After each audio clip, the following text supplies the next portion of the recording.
మరో breaking news చూస్తున్నాం. మహబూబ్ నగర్ జిల్లా చర్చలలో భారీగా మద్యం పట్టుబడింది. బాలానగర్ లో వాహన తనిఖీల్లో 2.7 కోట్ల విలువైన మద్యం గుర్తించారు పోలీసులు.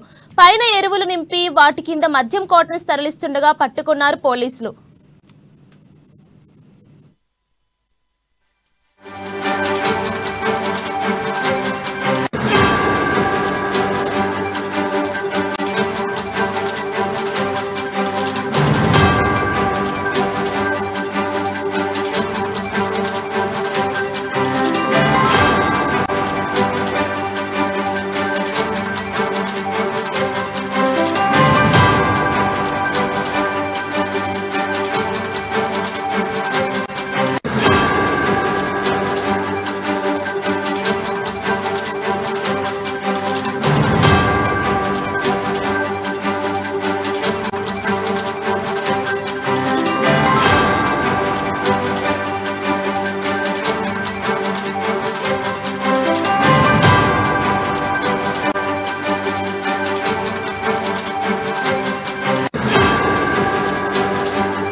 బ్రేకింగ్ న్యూస్ చూస్తున్నాం. మహబూబ్ నగర్ జిల్లా జడ్చర్లలో భారీగా మద్యం పట్టుబడింది.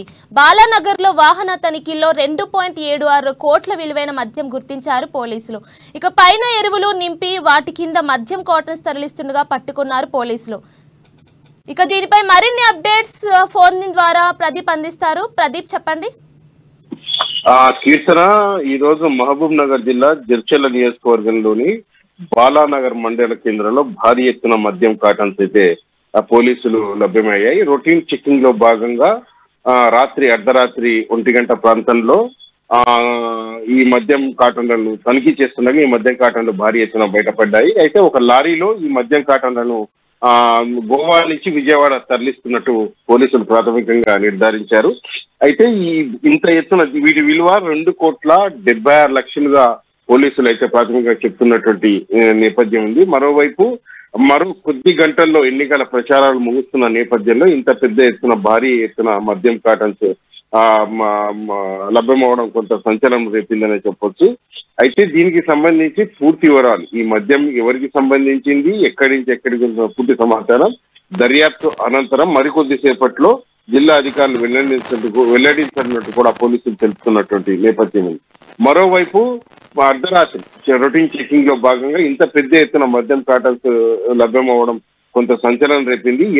ఏదైతే ఎరువులకు సంబంధించి ఎరువుల వేస్టేజ్ మొత్తం పైన నింపి కింద కాటన్లను తరలిస్తుండగా పోలీసులు ఈ తనిఖీల్లో భాగంగా ఈ మద్యం కాటన్స్ అయితే స్వాధీనం చేసుకున్నారు. అయితే దీనికి సంబంధించి ఇప్పటికే బాలానగర్ పోలీస్ స్టేషన్ లో ఈ మద్యం కాటన్లు అయితే నిల్వ ఉంచారు. పూర్తి దర్యాప్తు చేస్తున్నారు. దర్యాప్తు అనంతరం పూర్తి వివరాలు వెల్లడించనున్నట్టు కూడా పోలీసులు చెప్తున్నారు. కీర్తన, అయితే మొత్తం మీద ఇంత పెద్ద ఎత్తున జిల్లాలో ఇంత పెద్ద ఎత్తున మద్యం కాటన్స్ లభించడం కొంత సంచలనంగా మారింది. ఈ మద్యం ఆంధ్రాకి సంబంధించిందా తెలంగాణకి సంబంధించిందా అన్న పూర్తి వివరాలు అయితే ఇప్పటికైతే పోలీసులు చెప్పలేదు. పూర్తి వివరాలు దర్యాప్తు అనంతరం మరికొద్ది సేపట్లో చెప్తామంటూ కూడా చెప్తున్నటువంటి పరిస్థితి ఉంది. అయితే ఈ లారీలో ఇంత పెద్ద ఎత్తున మద్యం కాటన్స్ తరలించడంపై కూడా కొంత అనుమానాలు అయితే వ్యక్తమవుతున్నాయి. ఇది గోవా నుంచి అంత దూరం నుంచి అంటే దాదాపు 3 నుంచి 4 చెక్ పోస్టులు దాటుకుని ఎట్లా వచ్చిందన్న సందిగ్ధం అయితే నెలకొన్నది. ఈ బాలనగర్ లో పట్టుబడడం, అంతకుముందు 4 నుంచి 5 చెక్ పోస్టులు ఉండడం, అక్కడ కూడా పట్టుబడకపోవడం కూడా కొంత అనుమానాలకైతే తావిస్తున్నది. మొత్తం మీద ఈ బాటిల్స్ ఎవరికి సంబంధించింది, అటు ఆంధ్ర నాయకులకు సంబంధించిందా, ఏ పార్టీకైనా సంబంధించిందన్న పూర్తి వివరాలు అయితే మనకు తెలియాల్సి ఉంది. కీర్తన, థ్యాంక్ యూ ప్రదీప్.